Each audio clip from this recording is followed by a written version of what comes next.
कीर्तन म्हटलं की काल्याची कीर्तनात ते चरित्र उच्चारावे, ते दर्शक सर्वनाम आहे. देवाच्या त्या चरित्राचं वर्णन करायचं. कोणत्या? परमात्म्याच्या चरित्राचे 3 कालखंड पडतात. 11 वर्ष 56 दिवस म्हणजे जवळजवळ 11.5 वर्षाचा कालखंड भगवान परमात्मा गोकुळात राहिले. तिथून 13.5 वर्ष भगवान परमात्मा मथुरेत राहिले 25, आणि तिथून पुढची 100 वर्ष भगवान परमात्मा द्वारकेत राहिले. 125 वर्षाचा कृष्ण अवताराचा कालावधी आहे. काल्याच्या कीर्तनात द्वारकेतल्या चरित्राचं उच्चारण आहे. काल्याच्या कीर्तनात मथुरेतल्या चरित्राचं उच्चारण आहे. काल्याच्या कीर्तनात उच्चार करायचा केले देवे गोकुळातलं चरित्र काल्याच्या दिवशी सांगितलं पाहिजे. का? परमात्म्याने काला द्वारकेत केला नाही, काला मथुरेत नाही केला, काला केला गोकुळात. म्हणून केले देवे गोकुळीन ते चरित्र उच्चारावे, ते चरित्र उच्चारलं पाहिजे. तसं चरित्र कोणाचे सांगितलं जात नाही. ज्याचं चारित्र्य चांगलं असतं त्याचं चरित्र सांगितलं जातं. चारित्र्याला इंग्लिशमध्ये कॅरेक्टर म्हणतात. भगवान परमात्मा जगताचा मेन ऍक्टर आहे, कारण परमात्म्याकडे कॅरेक्टर आहे. परमात्मा जगताचा डायरेक्टर आहे, कारण परमात्म्याकडे आपण ऍक्टरही नाही, आपण डायरेक्टरही नाही, कारण आपल्याकडे सगळे चॅप्टर आहे. चॅप्टर लोकांचं कॅरेक्टर असतं. परमात्म्याचं चरित्र अगाध आहे. हो, अवताराला आल्यापासून निजधामा, तरी वाक्यरचना चुकते यात बोलताना. अवताराला आल्यापासून नाही, अवताराला यायच्या अगोदर परमात्म्याच्या चरित्राला सुरुवात. त्याच्या वेळेला भगवान परमात्म्याच्या आई वडिलांच्या लग्नाची वरात निघाली होती. कंस मामा सारथी म्हणून घोडे हाकण्याकरता बसलाय. आकाशवाणी झाली ना, आकाशवाणीने कंसाला सांगितलं, कंसा अरे जिची मिरवणूक तू काढतोय ना तिचा 8वा तुला मारणार आहे. बोला 8वा आलाय का अजून अवताराला? नाही. त्याच्या आई वडिलांच्या लग्नाची नुसती वरात निघाली आज. आई वडिलांच्या लग्नाच्या वरातीत 8व्या मुलाचं नाव, म्हणजे ज्याचं आई वडिलांच्या वरातीत आकाशवाणीवर नाव येतं याला चरित्र म्हणतात. आपण जन्माला येतो, मरूनही जातो, आपल्याकडे जळगाव केंद्राच्या आकाशवाणीवर नाव येत नाही. त्या बाबाचा अवताराला यायच्या आधी आकाशवाणीवर नाव, याला चरित्र म्हणतात. आणि ते चरित्र आगाध आहे. अवताराला आल्यापासून निजधामाला जाईपर्यंत चरित्रच चरित्र आहे. कंसाने आकाशवाणी ऐकली, रथाच्या खाली उतरला, देवकी मातेचे केस सोडली, मेनातून तलवार काढली, देवकी मातेचा शिरच्छेद करणार, तोच हात तो धरेला. वसुदेवाने हात आडवा केला, साम दाम दंड भेद चारी त्याने समजावून सांगितलं, कंसा रे ही नाही मारणार तुला, हिच्यापासून होणारा 8वा मारणार आहे. 8वा. दोघांना कारागृहामध्ये डांबलं. सांगितल्याप्रमाणे वसुदेवांनी पहिला मुलगा जो झाला कीर्तिमान नावाचा, तो कीर्तिमान नावाचा मुलगा कंसाकडे आणून दिला. कंसाने ते बालरूप पाहिलं आणि कंस म्हटलं हा नाही मारणार आपल्याला, 8वा मारणार आहे, याला कशाला मारायचं? कंसाने सोडून दिला. पण पुण्य सारा वया भेटे देव शिवधी बालकासे ठेवू नको. नारद मुनी त्या ठिकाणी आले आणि नारदाने सांगितलं, अरे हे देवलोक मोठे हुशार आहे, हे पहिला शेवटचा आणि शेवटचा पहिला कधी करून टाकतील सांगता येत नाही. नारदाने अशी गोलाकार 8 मुलं बसवली. पहिल्यापासून मोजायला सुरुवात केली तर शेवटचा 8वा भरला. दुसऱ्यापासून मोजायला सुरुवात केली तर पहिला 8वा भरला. अरे हे उलट सुद्धा गणना करतील, तू घे, त्यांच्या नादी लागू नको. स्वकार्य कुशला सुरा, हे स्वतःच कार्य साधण्यामध्ये फार कुशल आहेत, तो एक मारून टाक, पुण्य त्याचं संपावं, पाप वाढलं पाहिजे, बाल हत्या घडली पाहिजे. आणि म्हणून नारद मुनींनी पुण्य सारा वया भेटे देव ऋषी वरी बाळकासे ठेवू नको, मारून टाक. 6 मुलं वसुदेवांनी नेऊन दिली, पण 6 हे मारित दुराचारी. 7वा जो गर्भयोग मायाने, 7वा गर्भयोग मायाने रोहिणी देवकी मातेच्या उदरातून काढला, रोहिणी मातेच्या उदरामध्ये संस्थापित केला. बलराम दादांचं एक नाव आहे संकर्षण, इकडून तिकडे संकर्षित केला, म्हणून संकर्षण बलराम दादांचं नाव. आता 8वा भगवान परमात्मा अवताराला येणार. मंद मंद पाऊस पडतोय, ढगांचा गडगडाट होतोय, विजांचा कडकडाट होतोय. परमात्मा अवतीर्ण होत असताना वातावरणात जेवढे बदल झाले त्या प्रत्येक बदलाला भागवतकारांनी स्वतंत्र स्वतंत्र कारण सांगितले. प्रत्येक बदलाला जेवढे बदल झाले त्या प्रत्येक बदलाला भागवतकारांनी स्वतंत्र कारण सांगितली. मी आता नाही सांगणार, कारण जास्त दाट पेरलं की कंस बारीक पडणार. परवापासून सांगतो. म्हणजे ए बी महाजन काकांचे शालक बोले, त्यांच्याकडे लक्कडपेठ ना, होलेवाडामध्ये परवापासूनच श्रीमद भागवत कथा आहे. त्याच्यात आपण परमात्म्याचं चरित्र पाहणार आहोत. 1 तारखेपासून 8 तारखेपर्यंत, 1 जानेवारी ते 8 जानेवारी असा तो उत्सव आहे. म्हणजे हा केला इशारा जाता जाता, कामात काम तुम्हाला आमंत्रण आहे सगळ्यांना. विठ्ठल विठ्ठल.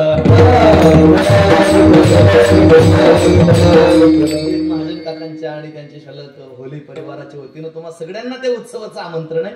तिथं आपण हे सगळे अवतार घेताना जे बदल झाले त्याचं चिंतन करू. एक म्हणून सांगतो, परमात्मा अवतीर्ण झाले त्यावेळेला ढगांचा गडगडाट होऊ लागला. कुणीतरी ढगांना विचारलं म्हणे काय रे तुम्ही गडगड का करताय? ढगांनी इतकं सुंदर उत्तर दिलं. ढग म्हणे अरे देव मृत्यू लोकात अवतीर्ण होणार आहे. ते लोक म्हटले अरे पण मग देव मृत्यू लोकात अवतीर्ण होणार, तुम्ही आकाशात का गडगड करताय? आकाशात आनंद का साजरा करताय? ती मराठवाड्यात एक म्हण आहे, कुणाची म्हैस पुन्हा लुडबैस. म्हणजे म्हैस दुसऱ्याची आणि सर सारा पाणी हाच करत राहतो. आपल्याकडे म्हण या अर्थाची आहे, बेगानी शादीने अब्दुल देवाना. आणि हे नसेल समजलं तर मग आपली तापी खोऱ्यातली पोरी खणखणीत म्हणाय सांगू, लोकांचं लगन झालं मग लग्न दुसऱ्याचं हाच पिऊन पिऊन नाचतो पाहिजे, तुझा काही संबंध आला? तसं त्यांना विचारलं देव अवतार घेणार खाली आणि तुम्ही आकाशात गडगड का करतात? त्या ढगांनी इतकं सुंदर उत्तर दिलं. ढगांना संस्कृत मध्ये मेघ म्हणतात, ढगांना घन म्हणतात, घन. ते म्हटले अरे परमात्मा जरी मृत्यू लोकात अवतार धारण करत असले पण पुढे जाऊन आमच्या नावाने प्रसिद्ध होतील, घनश्याम मेघश्याम असं आमच्या संबंधानं त्या परमात्म्याची नाव असणार आहे. म्हणून आम्हाला आनंद होतोय. महाराज म्हणतात जिकडे तिकडे आनंदाचं वातावरण आहे. आणि अशा वेळेला अयोनी संभव नो हे काही श्रमी नामयाचा स्वामी गोपाल कृष्ण परमात्मा प्रकट झाले, अवतार आल्या आल्या आल्या. परमात्म्याने आपल्या बापाला पहिलं काम सांगितलं, नंदाच्या घराला. मग इथं नाही ठेवायचं, नंद बाबाच्या घरी घेऊन जायचं. डोंगरेजी महाराज म्हणायचे परमार्थात परमात्म्यावर विश्वास असावा तो वसुदेवांसारखा. एका शब्दाने तक्रार केली नाही की या बेड्या आहेत बंधने तक्रार. देवाने सांगितलं ना, सांगितल्याबरोबर उचललेला गवडापती. पायीची बंधने गडती देवाला डोक्यावर उचललं, हातापायातली बंधनं गडून पडली, कारागृहाच्या बाहेर निघाले. यमुना दुथडी भरून वाहत होती. का वाहत होती त्याची कारण ऐकू. पलीकडे गेले, माया जन्माला होती, देवाला ठेवलं, मायेला उचललं, पुन्हा कारागृहात आले. माया शांत बसत नाही, रडे माया नामा म्हणे उठले. सगळे दूत उठले, कंसाला जाऊन सांगताय. कंस धावत आला, येऊन पाहतो तर 8वी आहे. कंस म्हटला असू दे 8वी, मारणार आहे ना. मायेचे दोन्ही पाय त्याने घट्ट पकडले, गरगर गरगर फिरवली आणि शिडेवर आदळणार. तोच माया हातची निसटली, कंसाच्या मस्तकावर लत्ता प्रहार केला, आकाशात जाऊन अष्टभुजा रूप धारण केलं. आणि ती माया कंसाला म्हणते मूर्खा, अरे मला काय मारतो? तुझं लागी बधी उपजला मजा, अरे तुला मारणारा माझ्या अगोदर जन्माला आलाय. कंसाने सांगितलं, विचारलं पत्ता तर सांग. ती म्हटली 84 कोस व्रजमंडलामध्ये तो तुला मारण्याकरता अवतीर्ण झालाय. माया आपलं काम करून निघून गेली. कंस सारखा बेचैन आहे. कंस एक दैत्य आता परमात्म्याला मारण्याकरता पाठवतोय. इकडे श्रावणवद्य नवमी उजळली, भगवान परमात्म्याचं प्राकट्य झालंय. जिकडे तिकडे नंद घरानंद भयो जय कन्हैया लाल की, नंद घरानंद भयो जय कन्हैया लाल की, जय हो नंद लाल की, जय कन्हैया लाल की, जय हो नंद लाल की. हाथी बिना घोड़ा बिना और बिने पाल के, हाथी बिना घोड़ा बिना और बिने पाल के. बच्चन को हाथी घोड़ा मूढ़न को पाल के, बच्चन को हाथी घोड़ा मूढ़न को पाल के. नंद घरानंद भयो जय कन्हैया लाल की, नंद घरानंद भयो जय कन्हैया लाल की, नंद घरानंद भयो जय कन्हैया लाल की, नंद घरानंद भयो जय कन्हैया लाल की. लाडू बिना पेड़ा बिना और दिनी लाभ से, लाडू बिना पेड़ा बिना और बिना लाभ से, लाडू बिना पेड़ा बिना और दिनी लाभ से, लाडू बिना पेड़ा बिना और बिना लाभ से.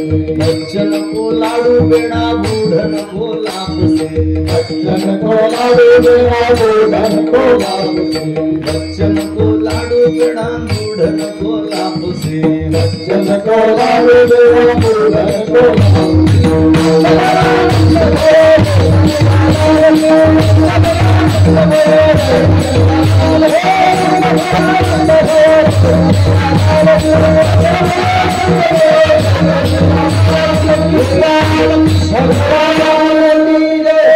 तिकडे गोप्याश्च करणया मुदिता यशोदाया सुतोद्भवम. गौडन सांगे गौडनीला पुत्र झाला यशोदेला. संपूर्ण व्रजमंडलामध्ये वाऱ्यासारखी ही बातमी पसरली. महाराज म्हणतात नंद महाराजांच्या वाड्यात सगळे येऊ लागले.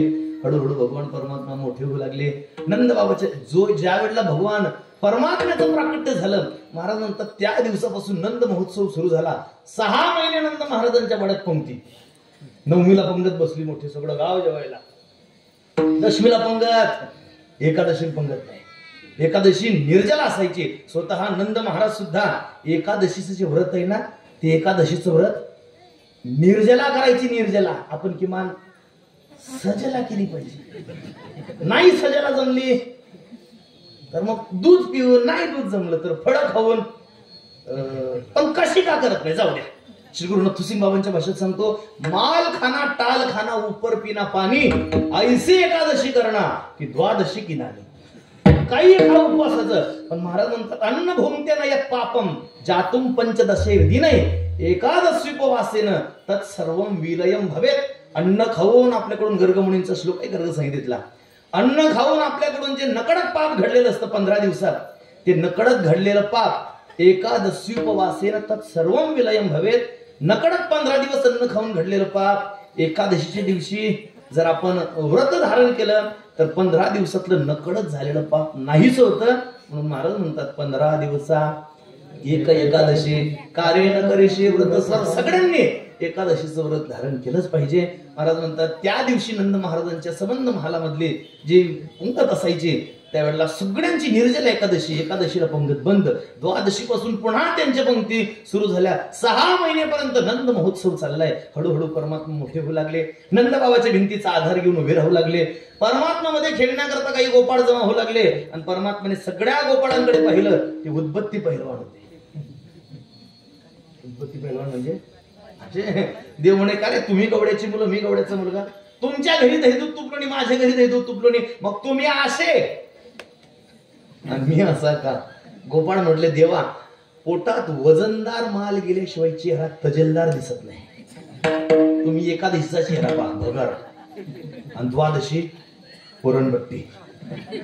वजनदार माल पोटात गेला की चेहरा तजेलदार दिसतो. देवा अरे तुझं तुला मिळत असेल, आमच्या घरचं आम्हाला मिळत नाही. परमात्मा म्हटले अजिबात काळजी करू नका, याल तरी यारे लागे, अवघे माझ्या मागे मागे अजय देतो पोट भरी पुरे म्हणा. भगवान परमात्माने माखन चोर संघटना निर्माण केली. हळूहळू भगवान परमात्मा चोऱ्या करायला लागले. चित्त चोरी रे नंदाच्या नंदने तुका म्हणे येणे गरुड ध्वजे. आणि काही गवडणी यशोदा मातेकडे गारणे घेऊन येऊ लागल्या. यशोदा माता त्यांना म्हणायच्या, बाळ सगुण गुणाचे बाळ दिसते काय सांगता. यशोदा माता ऐकूनच ध्यान द्या. आपला मुलगा खोड्या करतो, माय ऐकून घेत नाही.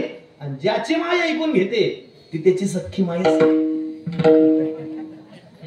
बाप मान्य करेल पण माय ऐकून घे. आपली माय ऐकत नाही, देवाची माय ऐकेल का. यशोदा माता ऐकूनच घ्यायला तयार नाही. यशोदा माता म्हटले, अगं माझं मुलगा काय फार मोठं दिसतं का तुम्हाला. 5 वर्षाचे माझे बाळके अंगणी खेळ खेडे गे काल टिकाचे. माय नाही ऐकतो. एक बाई गेली आणि दुसऱ्या बाई म्हटली, बावराट आहे तुझा मुलगा. ती म्हटली, का बरं काय झालं. मूर्ख आहे तुझा मुलगा. पण झालं काय सांग ना. ती म्हटली, खालं काय म्हणजे आमच्या अंगणात खेळायला येतं. त्याची आई म्हटली, खेळू दे, आम्ही एकदम फेसोफेस बांधकाम केलंय, अंगणात शिल्लक ठेवलं नाही. मग तुझ्या अंगणात नाही खेळणार तर कुठे ते खेळू दे खेळू दे. ती म्हटली, तरी मूर्ख आहे तुझा मुलगा. काय झालं सांग ना. ती म्हटली, काय झालं म्हणजे आमच्या खिडकीचा काच पडलाय, मूर्ख आहे तुझा मुलगा. ती म्हटली, नाही ते थोडस बावरट आहेस बरं का. त्याची माय म्हटली, ती दुसरी बाई म्हटली, मग तुमच्या खिडकीचं कसं काय फोडत नाही. ते म्हणे तितका बावरट नाही येत. माय नाही ऐकून घेतो. आपली माय देवाची माय ऐकेल का. यशोदा माता त्यांना म्हणायच्या, तुम्ही ठाईच्या ओढाडा गे, तुम्ही मोठ्या ढाल गजागे, तुम्ही वारा गरजा वारा गे. ऐकूनच गेला. एक गवडण म्हटले, आपल्या घरी येऊ दे, मुद्दे मला सकट तिच्या आई समोर. त्याला हजर केल्याशिवाय राहत नाही. देव म्हटलं, पेंद्या घे रे हिचे डिटेल्स. पेंद्याने तिच्याकडे डिटेल्स घेतल्या. देवाने त्या दिवशी तिच्या घरी जायचं ठरवलं. भगवान परमात्मा तिच्या घरी जायला निघाले. जात असताना या गवडणाने जय्यत तयारी करून ठेवली, पण भगवान परमात्मा गेले. दहीदूत तुकडोनी परमात्माने सगळं संपवलंय. भगवान परमात्मा जायला निघाले. भगवान परमात्मा जायला निघाल्यानंतर या गोपिकांनी कुठल्याही भगवान परमात्म्याचा हात धरलाय. हात धरल्यानंतर सांगितलं की स्नेहा तुम्ही माझ्या ऐकत नाही ना, चाल तुझ्या आई समोर तुला मुद्दे मला सगळं हजर करते. ते विनवणी करतात, मावशी अगं एकदा सोडा, एकदा सोड, मी आयुष्यात तुझ्या गडाकडे फिरून सुद्धा पाहणार नाही, सोड ना. ती गवळण म्हटली, कृष्णा अरे 80,000 वर्ष झाडाला उलटे टांगून राहतात, त्यांच्या स्वप्नात जात नाही तो. बेटा मला सहज सापडला, असा सोडेन का? चाल तुझ्या आईकडे नेते. देव विनवणी करत, हे काही सोडायला तयार नाही. ओढत ओढत भगवान परमात्म्याला ती नेते. जात असताना रस्त्याने नेमका तिचा पती आला. देव विनवणी करता, मावशी सोड ना, मावशी सोड ना. तिचा नवरा रस्त्यात आला, भगवान परमात्म्याने तिच्या नवऱ्याकडे पाहिलं, जायला मामा सांगा ना मामीला. ती गवळण म्हटली, नालायका मला घरी मावशी म्हणतो ना मामा. देव म्हटले, मग जास्त वेळ झाला की आपलं तसंच असतं. 11 ठरले होते, तू 11 झाले तरी आवर ना आता ते का मामा सांगा ना तुमच्या बाईला. त्या गवळणीचा पती तिला म्हटला, औ हा औ काय प्रकार आहे दादा, मला काय कळालंच नाही अजून आतापर्यंत. औ तुमच्याकडे आहे का? अय का? अय अय बर बर आमच्याकडे आहे बरं. तो कॉमन आहे, तो कॉमन आहे, तो इकडून नाही असतो, दोन्ही बाजूनी चालतो तो. अय तिचा नवरा तिला म्हटला, अय असं नाही म्हणजे या ऐवून माझ्या स्वरावून तिचा काय दरारा असेल घरात, नुसती कल्पना करा. असं नाही देन सोडून लहान असं आहे. ते म्हटले का बसा, तुम्हाला काय कळतं? कमाल आहे, मला अजून एक वाक्य कळालेलं नाही. बा लहानपणी आई वडील म्हणतात गा तुला काय कळत नाही, लग्न झाल्यावर बायको म्हणते तुम्हाला काही कळत नाही, म्हातारपणात नातवंड म्हणतात आजोबा म्हणजे आखन न कळण्यात जन्म जातो तरी माणसाला काहीच कळत नाही. बरं आपल्याला काहीच कळत नाही हे सुद्धा बऱ्याच लोकांना कळत नाही. तुम्हाला कळतंय ना? ती म्हटली का बसावं, तुम्हाला काय कळतंय? निघाले देव विनवणी करतात, देन मावशी सोडून, दे ना सोडून. काही सोडायला तयारच होईना. नेमके नंद महाराजांच्या महालासमोर जाणार आणि समोर नंद महाराज, नंद बाबा म्हणजे पाटील आहे, न्याय निवाड्याचं काम त्यांच्याकडे, आणि त्यांचा आदर राखावा म्हणून विस्कटलेला तो सगळा पदर तिनं देवाचा हात सोडला, डोक्यावर पदर घेतला. देवाने तेवढी वेळ साधली, सापडली वेळ. भगवान परमात्म्याने जी सापडलेली वेळ आहे, भगवान परमात्म्याने तेवढी वेळ साधली. आपला निघालेला हात पाहिला, तिच्या नवऱ्याचा हात तिच्या हातात देऊन मागच्या गेलेले देव घरी. आणि यशोदा माते म्हटली, आई आज माझ्यावर मोठं संकट येणार असं मला वाटतंय. काही हे मायलेकांचं, आई म्हटले रे मी आहे ना, मायलेकांचं संभाषण चाललंय. तेवढ्यात ही अंगणात आली, सांगितलं यशोदे ये बाहेर. यशोदा माता गेल्या. देव म्हटले एकटी नको जाऊ, माझा जीव घाबरतो. कोण म्हणतो? हा जोरात बरी इकडे तिकडे जोरात तो म्हणतो आई अगं जीव घाबरतो. आता आईच वात्सल्य धरलं बोटाला. देव म्हणले बोट नाही मला कडेवर घे. उचलून घेतला कडेवर. यशोदा मातेने देवाला घेतलं, बोट्यावर उभी राहिली आणि अंगणामध्ये उभ्या असणारा बाईला म्हटली बोल काय म्हणणं तुझं? ही गवळण म्हटली माझं जे म्हणणं आहे ते तुझ्याकडे असते आणि माझ्या हातात काय पाहते तर हे म्हणजे तुम्ही केव्हा म्हणजे त्याच चौकातून आहे तुला सांगतोय ऐकते ऐका. आणि मग नामदेवरा म्हणतात हा ब्रह्मविधीचा जनिता तुम्ही आला धरू पाहता हा कैसा येईल हाता गे. खेळ खेडेवर नाही न सापडत तो एक खेड्या शहाणारे देव सापडतच नव्हते. शेवटी काही म्हाताऱ्या गवळणी एकत्र आल्या. यशोदेला त्यांनी सांगितलं यशोदे आवरी आवरी आपुला काना नाशी रे आमुच्या. अजून का लाज नाही तुझ्या मनाला? तुला लाज वाटत नाही? 11:15 11:20 होताले तरी आवरत नाही अजून एकाला असं त्या गवळणी म्हणाल्या.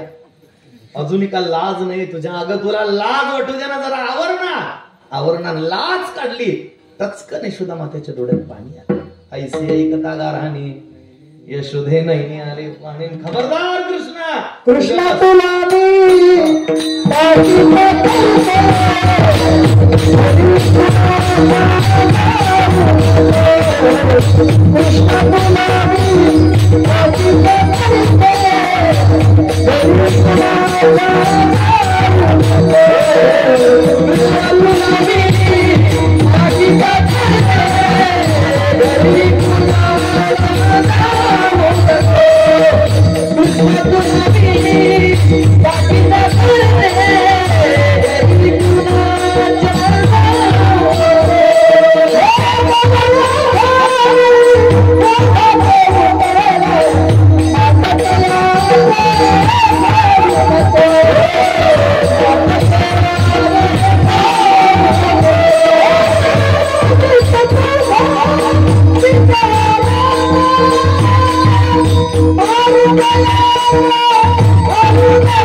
उद्यापासून कुणाच्या घरी गेलं तर मग उद्या जाई राणा सवे घेऊन गोधना. उद्यापासून गाई चारायला रानात जायचं. परमात्माने आदल्या दिवशी सगळ्या गोपाळांना सांगून ठेवलं, तुम्ही गाई घेऊन सारे गोपाळ रानात या.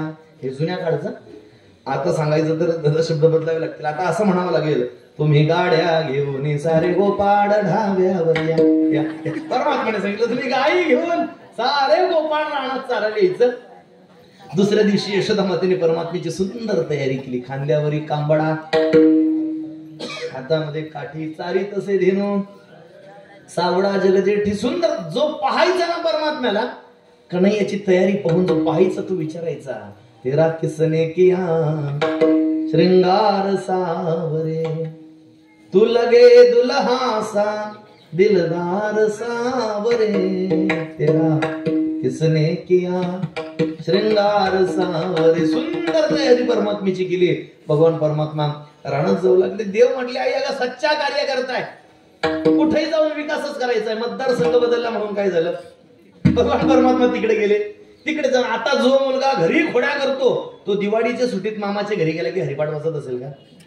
तिथेही खोड्या, देवाच्या इथेही खोड्या, रानातही खोड्या. खेळ खेळायचे, पण आपल्याकडे गावाला की देव तो खेळ सोडून पडून जायचे. मग गोपाळ म्हणायचे, कान्होबा खेळ डाव जाऊ नको रडी, कान्होबा